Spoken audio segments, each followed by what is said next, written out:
परभणीत अखंड हरिनाम सप्ताह व श्रीमद भागवत महापुराण सोहळ्याची सांगता, भाविकांसाठी महाप्रसादाचे आयोजन। परभणी प्रतिनिधी शहरातील तिरुपती नगर कारेगाव रोड भागातील श्री इच्छापूर्ती हनुमान मंदिर येथे आयोजित करण्यात आलेल्या अखंड हरिनाम सप्ताह व श्रीमद भागवत महापुराण सोहळ्याची आज मोठ्या उत्साहात सांगता झाली। 5 मार्च पासून सुरू असलेल्या या धार्मिक उत्सवामुळे संपूर्ण परिसरातील वातावरण भक्तिमय झाले होते। या सप्ताहामध्ये वेदशास्त्र संपन्न श्री दीपक शास्त्री ब्रह्मपुरीकर यांनी श्रीमद भागवत कथेचे रसाळ निरूपण केले, तर ह.भ.प. नामदेव महाराज पांचाळ व ह.भ.प. एकनाथ महाराज पांचाळ यांनी श्री ज्ञानेश्वरी पारायणाचे प्रवक्ते म्हणून आध्यात्मिक सेवा बजावली। मान्यवरांच्या मार्गदर्शनाखाली हा भव्य सोहळा यशस्वी करण्यासाठी परिसरातील मान्यवरांनी मोठे योगदान दिले। यामध्ये पवार साहेब, ढगे साहेब, लोणसने साहेब, पारवे साहेब, चव्हाण साहेब, लाडे साहेब, वाडीकर साहेब, साबणे साहेब, काष्टे साहेब, शिंदे साहेब, काटकर साहेब, ठोंबरे काका आणि दिंडा साहेब यांनी विशेष परिश्रम घेतले। या मान्यवरांच्या चोख नियोजनामुळे सप्ताह शिस्तबद्ध रीतीने पार पडला। भव्य महाप्रसाद वितरण सप्ताहाच्या सांगता समारंभानंतर लगेचच भव्य महाप्रसादाचे आयोजन करण्यात आले होते। परिसरातील शेकडो भाविकांनी या महाप्रसादाचा लाभ घेतला। भक्ती आणि शक्तीच्या या संगमात महाप्रसादाच्या वितरणाने सोहळ्याची सांगता झाली। धार्मिक कार्यक्रमांची रेलचेल सप्ताह दरम्यान दररोज पहाटे काकडा आरती, विष्णू सहस्त्रनाम, ज्ञानेश्वरी पारायण, दुपारी संत तुकाराम महाराज गाथा भजन आणि श्रीमद भागवत कथा असे कार्यक्रम पार पडले। सायंकाळी हरिपाठ व धूप आरतीनंतर रात्री हरिकीर्तनाने भाविकांना मंत्रमुग्ध केले।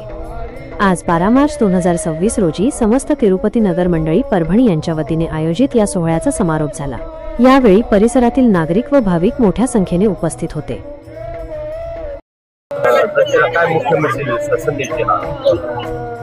जनतेला मुख्य संदेश जो संताचा आहे की मानवी जीवनामध्ये आज ऐहिकता फार वाढलेली आहे, मी आणि माझे याच्यामध्ये जीवन अडकलेलं आहे, तर त्यांना ईश्वर प्राप्तीकडे सुद्धा नेण्याची गरज आहे।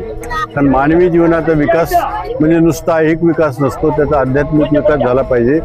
आणि संतांचा हेच हेतू आहे की त्यांचं आध्यात्मिक जीवनही उन्नत व्हावं आणि त्यांचं संसारी जीवन तर अधिक चांगलं व्हावं। परंतु सध्याचं जी मनस्थिती आहे की ज्याला कलियुग म्हटलेलं आहे, जिथे ऐहिकतेला जास्त भर आहे, संसार प्रपंच याला जास्त महत्त्व आहे किंवा त्याच्यात रमलेले लोक आहेत, तर त्यांना तिथून परमार्थाकडे नेऊन ईश्वर भक्तीमध्ये उभं करायचं। आणि भक्ती हेच मानवी जीवनाच्या सुखाचं समाधानाचं एकमेव साधन आहे असं ज्ञानेश्वर, तुकाराम आणि सर्व ग्रंथ बोलतात।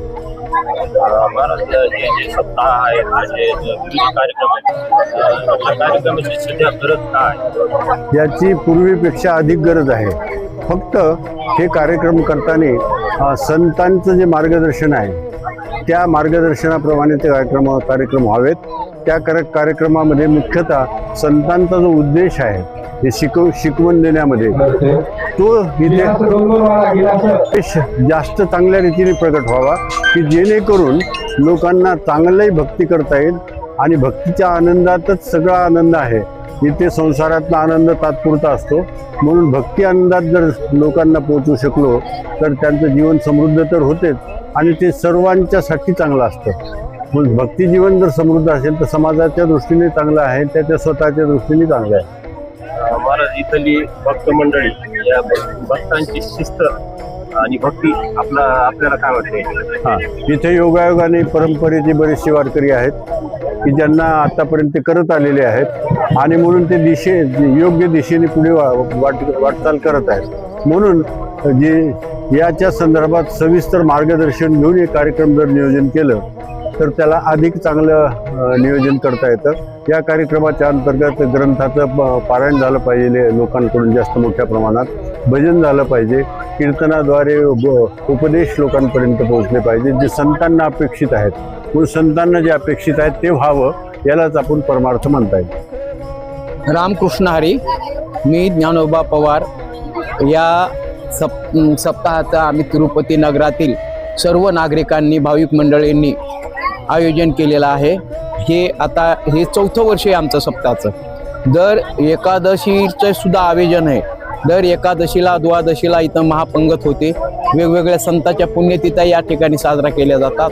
आणि या सप्ताहाचं आयोजन करण्यामागं आमच्या तिरुपती नगरातील सर्व भाविक भक्तांचा आम्हाला सहकार्य, महिला मंडळाचा दररोज कमीत कमी 700-800 तर आज तर 2000च्या पुढं माणसं जेवायची व्यवस्था ह्या सगळ्या तिरुपती नगरातील भाविकांनी केलेली आहे. आणि हे सप्ताहाचे आयोजन म्हणजे असं की बाबा हे भक्तिपंथ आता वरून संत महात्म्यानं जे सांगितलेलं कार्य आहे हे धर्माचं कार्य आहे, आपल्या नगरामध्ये व्हावं.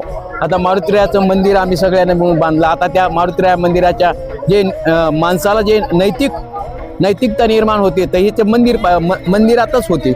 शिक्षण मिळतंय ज्ञान मंदिरात, पण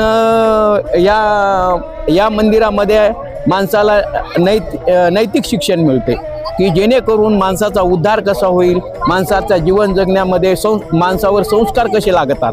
म्हणून हे ज्ञान मंदिर नसून हे संस्कार मंदिर आहे अशा आमच्या सगळ्याचा. आणि हे जे सप्ताह हरिनाम अखंड हरिनाम सप्ताह आहे आम्ही सगळ्यांना मिळून या ठिकाणी फार परिश्रम जवळपास 2 महिन्यापासून परिश्रम करीत आलेलो होतो आम्ही. आणि हे परिश्रम करीत असताना आम्हाला सगळ्याची साथ, एकमेकाला आम्ही सहाय्य करतो. कोणी तिकडं जेवण्याची व्यवस्था करते, कोणी भजनाची व्यवस्था करते, आलेल्या भाविक मंडळीची व्यवस्था करते, महिला मंडळीची व्यवस्था करते. असं वेगवेगळे कामं वाटून दिलेले इथं. तसेच प्रत्येक माणसाला वेगवेगळे काम. आता या सप्त्यामध्ये महत्त्वाचं म्हणजे की सकाळी 4 वाजल्यापासून आमचं नामस्मरण सुरू होते. अखंड हरिनाम सप्ताह सकाळी पहाटे 4 वाजता काकड आरती असते 4 ते 6 आणि 6 ते 7 वाजेपर्यंत विष्णू सहस्रनाम असते. आणि विष्णू सहस्रनाम झाल्यानंतर 7 ते 10 वाजेपर्यंत गाथा भजन असते, ज्ञानेश्वरी पारायण. आणि 10 ते 1 वाजेपर्यंत 12:30-1 वाजेपर्यंत गाथा भजन असते. आणि गाथा भजन झाल्यानंतर दुपारी 2 वाजता भागवत कथा असते. यावर्षी हरिभक्त परायण दीपक शास्त्री ब्रह्मपुरीकर यांचं भागवत कथा होती. दरवर्षी गेल्या वर्षी यांचीच होती. आणि संध्याकाळी हरिपाठ होते. हरिपाठाला कमी जास्त 300-400 महिला राहतात. असे पूर्ण मंडप भरून जाते. आणि पूर्ण मंडप लगे त्या मृदंगाच्या टाळाच्या ह्याच्यावर सगळे आपण आपलं देहभान विसरून या ठिकाणी आनंद घेतात. आता हे भगवंताच्या कृपेने जसं झालं तसं करायचं. आता कसं आहे, भगवंताची कृपा असल्याशिवाय कोणत्याच कार्यक्रमाची आपल्याला प्रगट करता येत नाही की एवढा करील आणि तेवढा करील. पण करायची इच्छा झाली तर भगवंत आपल्याला सहाय्य करतेच. म्हणून आमची सुद्धा इच्छा आहे. आणि रात्रीच्या टायमाला रात्री 8 ते 10 हरिकीर्तन असते. म्हणजे प्रत्येक दिवशी वेगवेगळ्या महाराजाचं कीर्तन असते. चांगले नामांकित महाराज आम्ही दरवर्षी आम्हाला जशा आमच्या आवपतीप्रमाणे त्याप्रमाणे किंवा चला आपले भजनी किती आहेत काही नाही असे सगळे. आणि सगळ्या महाराजाचं यावर्षी असं एवढं चिंतन चांगलं झालं. महाराज भयानक